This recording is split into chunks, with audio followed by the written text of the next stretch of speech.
Page 62, Shall We Gather at the River? I'm redoing this lesson because in the first time I recorded it, I left out something I think was kind of important. There's no errors in it that I could tell, but there's something I wanted to include, so I'm going to re-record the lesson. It's a lesson on harmonizing. They're giving us the key signature and the melody, and we have to figure out what key it's in based on the key signature and the melody, and the chord sequence. And each time they have one of those little lines under the staff, that's where you have a chord. Sort of. We'll get to that later. First thing I want to do in harmonizing is I need to know the melody. I need to know it very well so I can focus on the accompaniment. So I'll just do this. Two sharps, and if you play it, you can tell it's in the key of D major. It ends on a D. It sounds like it's either D major or B minor. It doesn't sound like B minor to me. No. So we'll figure it's in D major. That comes in handy a little later on. Okay, but back to the melody. So 1, 2.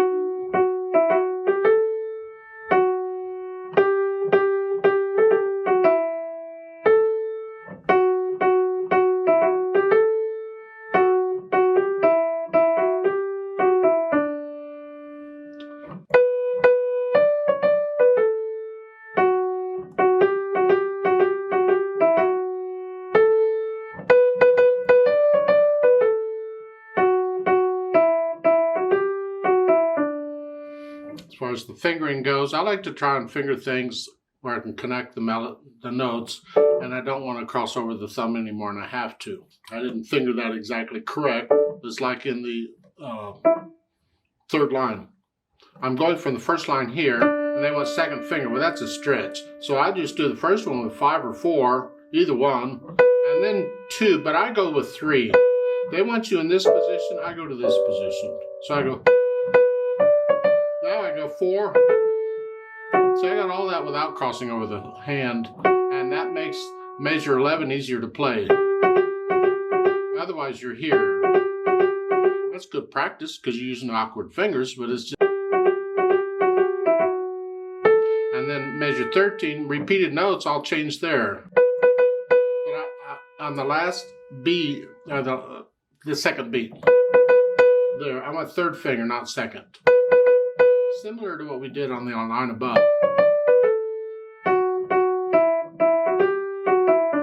So that way I'm not really crossing over the thumb too much and I can connect the notes okay. Yeah, whatever. Now, I can tell it's in D major. Now I got to figure out which chord goes where.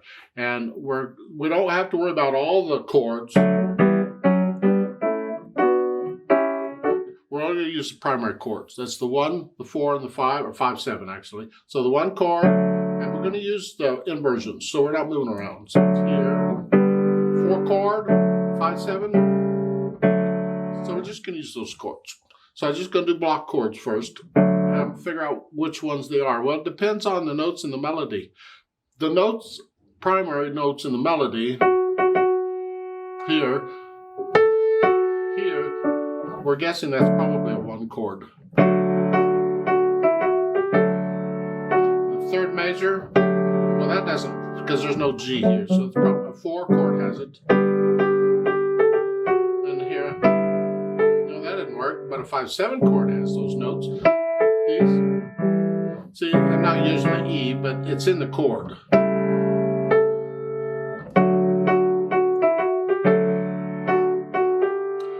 Here again,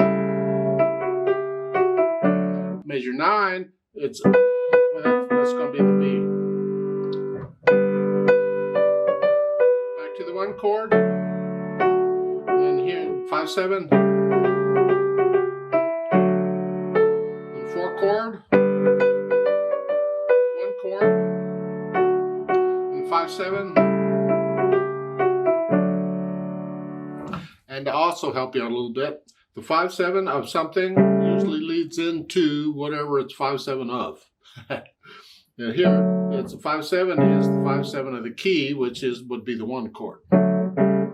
Usually leads into, doesn't have to, but usually it does. So I figure out the chords, And it sounds okay, and that's really the judgment. Does it sound okay? Yeah. All right. They give you a pattern of half notes. You're not going to play a note on each line now. Now, those are just for the chords. Just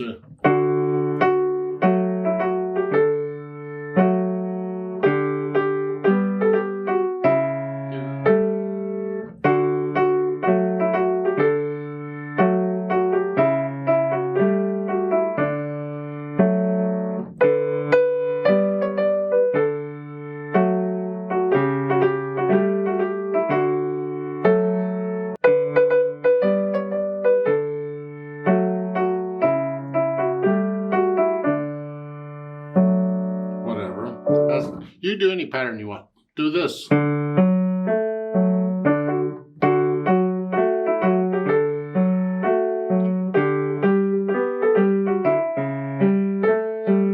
have to be careful when you start using broken chords,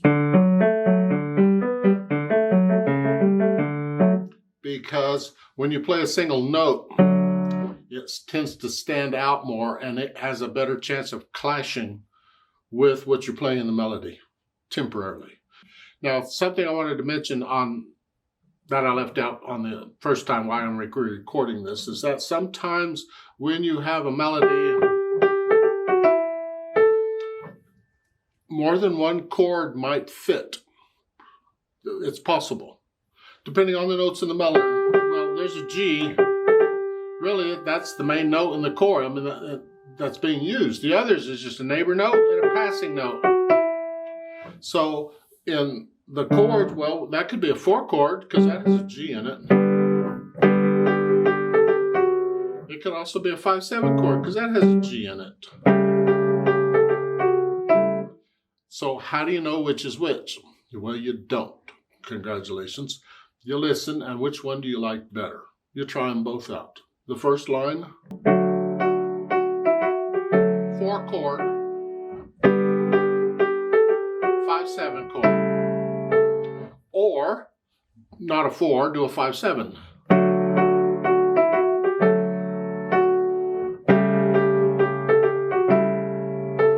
See, they both sound okay. So which one are you going to do? Well, in this case, I chose the 4, so I don't have to do the 5/7 for 2 measures in a row. I like to change the harmony, and a lot of times the 4 will go into the 5/7 to the 1. It's a nice cadence. So I do a 4 chord.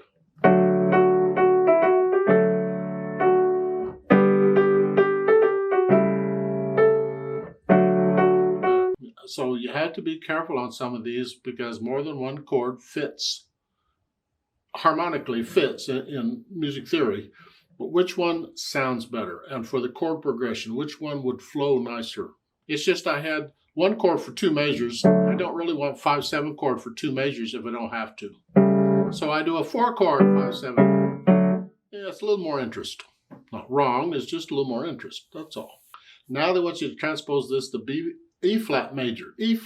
From this distance, it looks like a B, and then I have a heart attack. I don't want to go from D to B flat. Ugh.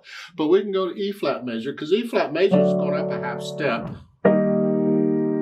E flat major has 3 flats, a B flat, an E flat, and an A flat. You need to know the notes in the scale. It's important you know the scale, so you know what notes we're dealing with. So in the music, all the notes written in the music is going to go up 1 note in the staff. So instead of an F, it's a G. And I'm going to play in the key of B flat or E flat. I'm still in B flat. A flat, because A flat and B flat are in that key.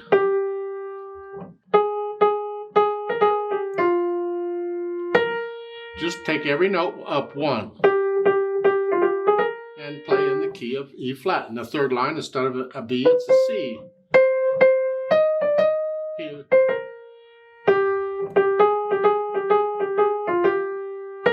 Okay, so just take it up 1 note.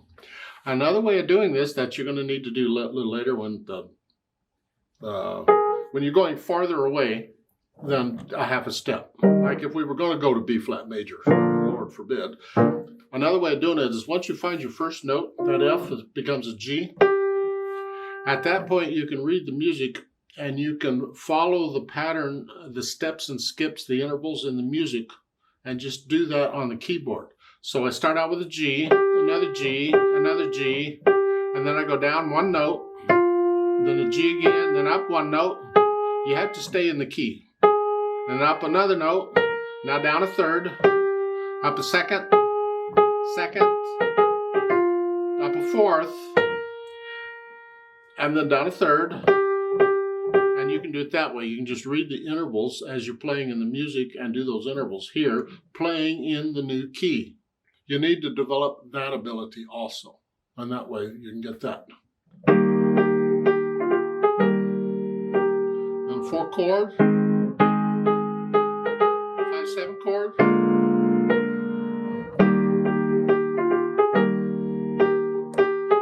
5/7 chord, 1. Third line, measure 9, 4 chord, then 1 chord, 5/7 chord, 4 chord, 1 chord,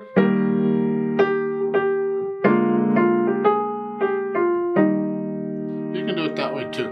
I do the block chords first because I want to hear the harmony. And it's easier to just play a block chord and forget about it rather than doing patterns.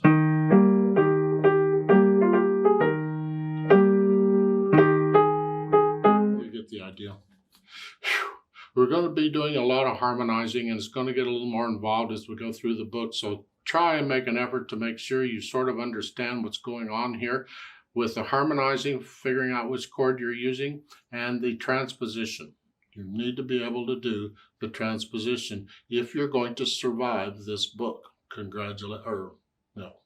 luck.